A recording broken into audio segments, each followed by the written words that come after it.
etcétera, etcétera. Sí, en realidad son 8 campistas. El mercado del dólar ilegal es un mercado chiquitito. A ver, para que te des una idea, en estos días movieron 36 millones de dólares en un país que tiene 41 mil millones de dólares de reserva. Lo que yo digo en realidad no es que el precio del dólar, lo digo en términos simbólicos. Funciona como pizarra, ¿sí?, de lo que los grupos desestabilizadores quieren proponer. Hoy no impacta, porque hoy si a vos te dicen que el dólar sale 8, 9, 10, 11 o 12, vas a decir están todos locos. Lo mismo lo dice el verdulero. Si no te pondría el precio del tomate, ¿sí?, con un 70% de recargo. No le creen a ese valor del dólar. Y por suerte también se ha disociado en la economía real lo que antes provocaba una corrida de estas características. Digamos, te metían un dólar alto, aumentaba la inflación, el tipo aumentaba y ya está. Digamos, después vos no tenías cómo respaldar desde el Estado lo que en definitiva era que la gente corría al dólar como reserva de valor de su propia plata, digamos, ¿no? Pero digo, yo no, esto era en el sentido simbólico. Me parece que hay ahí, por un lado, Clarín, digo, no quiere al gobierno, no quiere a Cristina. Digo, Clarín, si pudiese voltear la mañana, si tuviese los atributos para hacerlo de por sí, lo haría. Y me parece que en este caso juega con estos 8 campistas, porque no son más que 8 campistas, que en este momento están provocando un ataque especulativo que no es grave, pero que si continúa en el tiempo puede ser grave. Y creo yo, y esto ya en el terreno de la especulación y un poco del pronóstico, que uno puede fallar, me parece que no es casualidad que ciertos sectores del establishment no estén buscando a Roberto Labaña como candidato.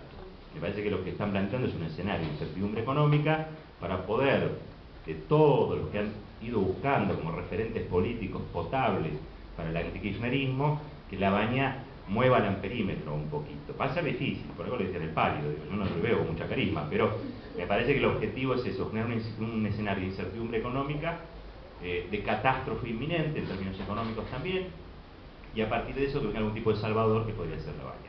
A eso digo cuando Clarín juega como pizarra de eso. Yo te digo, porque el otro día, esto no pasa en los diarios del mundo, esto ocurre solamente acá, que Clarín y La Nación en la tapa pongan un dólar ilegal, si el valor de un dólar ilegal en la tapa como título principal.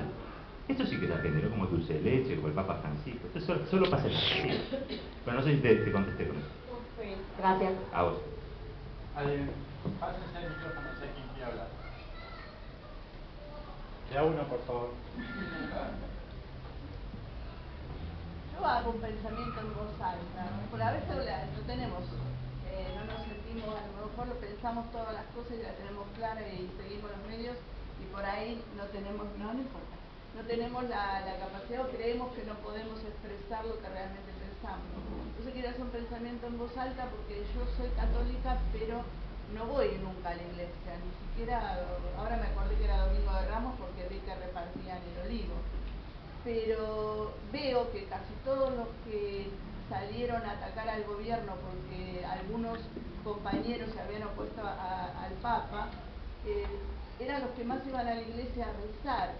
Yo digo, ¿el Papa les podrá explicar a ellos que hay un Dios y un diablo y no dos demonios? Muy bueno. Es muy bueno. Un pensamiento en voz alta, ¿no? Estoy conversando el tema del Papa, esto es interesante también. Sí, voy a ver. El kirchnerismo, de algún modo, se va haciendo cargo que tiene distintas corrientes, o sea, distintas culturas, tiene distintas tradiciones que conforman una identidad que yo creo que se está conformando, no es una identidad saldada. Entonces vos tenés sectores que vienen desde la izquierda anticlerical, por tradición, a sectores que vienen de un peronismo quizás más doctrinario, más católico, menos católico.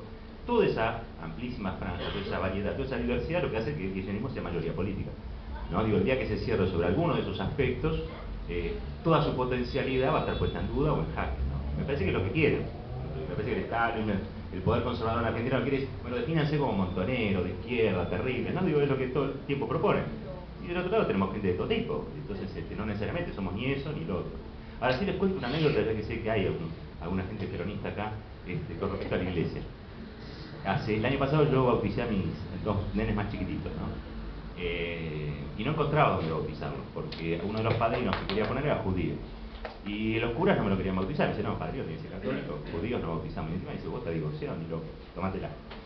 4 iglesias, hasta que un día hablando con María Ciudadana, que es la directora de la radio, me dice, no, tenés que hablar con el padre Bresi.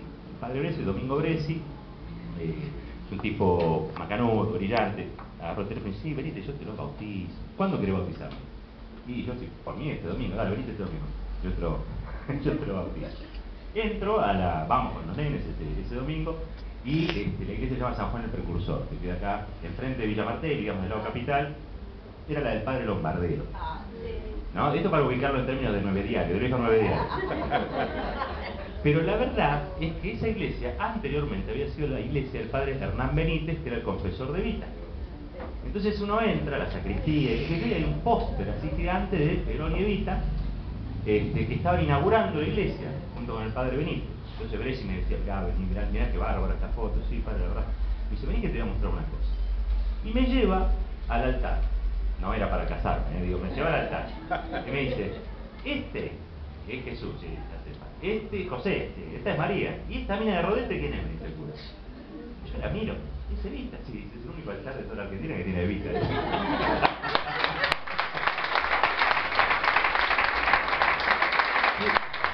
Quiero decir con eso también, que me parece que aquellos que quieren hacer pelea de kirchnerismo con el Papa, me hacen el propósito. Nuestra cultura popular es así de plural, es diversa.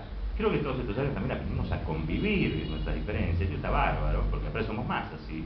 Y me parece que en ese punto sí ellos se equivocan, y cuando ellos se equivocan nosotros acertamos y crecemos. Y creo que esta fue una de las circunstancias en las que pudimos crecer colectivamente en un debate complicado, donde aparte yo insisto, creo que la Presi actuó en el momento justo e indicado. ¿Sí? Porque si no todos quedábamos del lado de que éramos todos anti, no somos nada, mira, la iglesia, y acá no nos preocupan las cuestiones espirituales, pero las terrenales sobre todo, ¿no? Que es lo que estamos discutiendo.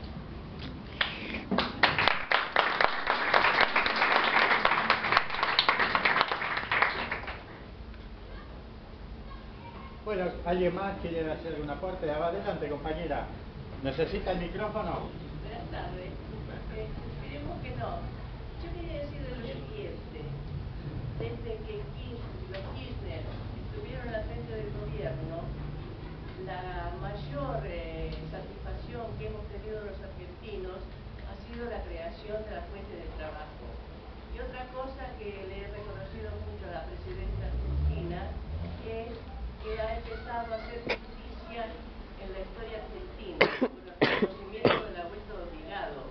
Y yo digo lo siguiente, que no sería bueno de que los intendentes y los gobernadores de cada provincia y de cada lugar, cada obra que inauguren, o si es necesario cambiar el nombre, le pongan a los verdaderos patriotas del pasado que están ocultos y a los actuales nuestros de nuestra era, ¿no? De los mártires nuestros, en lugar de los cipayos del despacio que hemos tenido siempre, porque la historia está adulterada y es necesario de que sepamos realmente quién es quién en la historia argentina.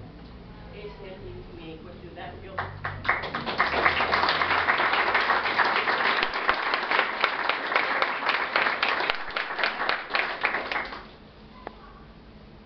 Anímense, ¿quién más?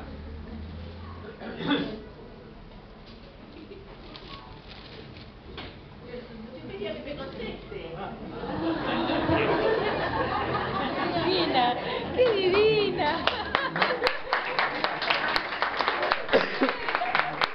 En realidad no existe una pregunta, pero este gobierno también ha asumido la tarea de reconstruir la historia de un punto de vista nacional, popular y federalista, y por eso ha creado el Instituto de Revisionismo Histórico Manuel Dorrego. Precisamente el martes se presentó el libro de uno de los miembros del Dorrego, que fue condiscípulo mío en la facultad, Alberto Letieri. Tuve el gusto de presentarlo yo en un museo que se llama Piñeiro, que está en Lanús. Y Alberto está haciendo giras por todo el país presentando su libro, creo que es columnista del Tiempo.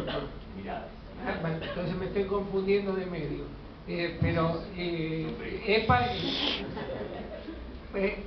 Hermanos muy carnales, digamos más bien. Pero esa tarea el gobierno le está haciendo, se podrá discutir si lo hace bien, si lo hace mal. Hay voces, inclusive dentro del propio campo nacional y popular, que tienen diferencias con el Dorrego, como la opinión de Norberto Galazo, que no se quiso incorporar, pero es parte de la tarea que está haciendo el gobierno.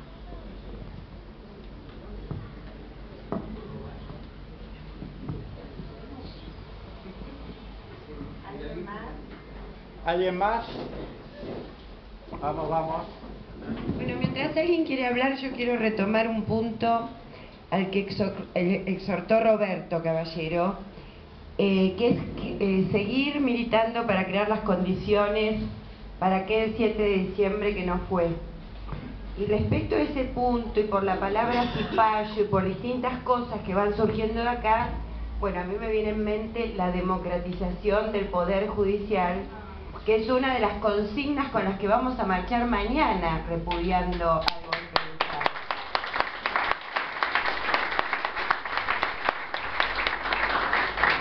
Y esta democratización del Poder Judicial es absolutamente necesaria porque es dentro de él, dentro de ese poder del Estado, donde están enquistados los núcleos más duros de la resistencia contra el avance popular en la Argentina. Y yo siempre digo, ¿no? Sobre todo a los más jóvenes o cuando le van a llevar algunas ideas a Cristina que a mí me parecen alocadas, que me parecen simples provocaciones, pero que vos no vas a lograr lo que efectivamente querés respecto del Poder Judicial. Yo le digo, hoy no son los militares, ni en la región ni en la Argentina. La derecha sola no puede, pero la derecha tiene enquistamientos.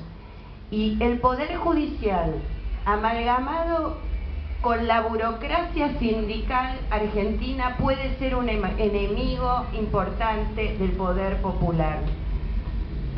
Entonces, las dos cosas, el pueblo trabajador obviamente es el eje vertebral de este movimiento peronista, de este movimiento kirchnerista. Pero la burocracia sindical es tan perenne como los jueces de nuestro país. Y muchas veces a la hora de la verdad no se pusieron del lado del pueblo. Porque el golpe efectivamente fue cívico-militar. Había gente que pedía a los milicos que vinieran a poner orden en la Argentina. Así que simplemente esta reflexión.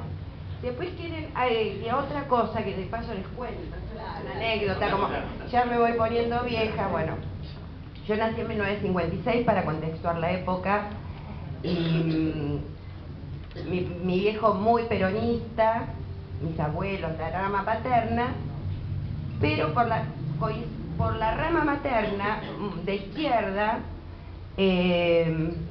yo de muy chica, de hecho son mis tíos, aunque no son tíos de sangre, iba mucho a la Lucila, a la casa de un fotógrafo que ya murió, Saderman, que tenía una hija, un fotógrafo retratista, muy intelectual, un artista, cuya hija Irene Saderman fue, porque ya murió también, mi tía, una pintora muy linda, muy buena para mí. Su marido, Michi Aparicio, un peronista muy militante, pintor también, y en esa casa se reunían cuando yo era chica Fabio, en ese momento con la esposa que tenía, que la primera mujer de Fabio, Aya Banner, Pino Solanas y su hermano, y otros más. Esos son los que yo recuerdo, y ahí veían clandestinamente la hora de los hornos. Esto un poco para cómo empezó esta charla, ¿no? Alpargatas o libros, la intelectualidad y el peronismo. El peronismo es intelectualidad, porque la intelectualidad no es solo lo aprendido en las universidades. La intelectualidad viene también del espíritu y del aprendizaje cotidiano que nos alcance a todos, y esa es la intelectualidad y el arte más reivindicable para nosotros los nacionales y populares.